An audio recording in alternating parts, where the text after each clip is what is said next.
कटक जिला नरसिंहपुर ब्लॉक अंतर्गत सातकोशिया ठारे थिबा इको रिट्रीट रे अग्निकांड तीनोटी टेंट हाउस रे निया लागि जाइथिबा जणा पड़िछि। रविवार भोर समय रे निया लागिथिबा नै इको रिट्रीट कर्मचारी नरसिंहपुर अग्निशम विभाग को खबर देइथिले।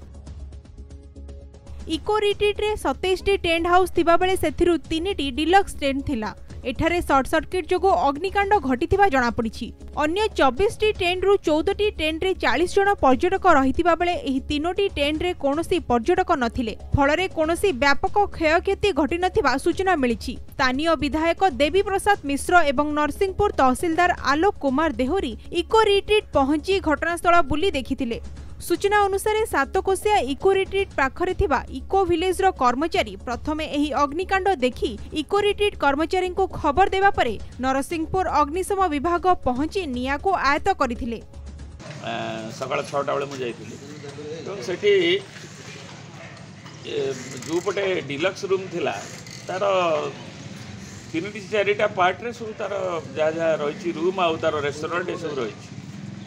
तेणु रेस्टोरेंट हो कि रिसेप्शन हो कि जो पटे 24टा रूम अच्छी तार किसी क्षति है किंतु जो पटे 3टी रूम एक्सक्लूसिव पाखे थिला बा पाखे एवं ता शॉर्ट सर्किट इलेक्ट्रिक सर्किट नष्ट हो जली जाए एवं तार किसी आसवाबपत्र केवल रिकवरी होती जेहेतु राति होता बेसी रोकी पारे एवं तार जो फायर से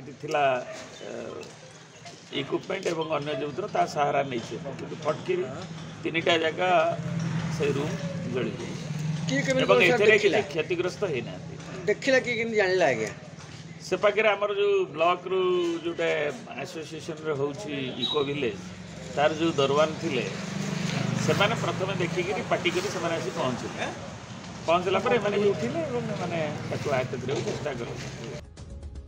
कटक जिला नरसिंहपुर दिव्यलोचन महांती कोणार्क न्यूज।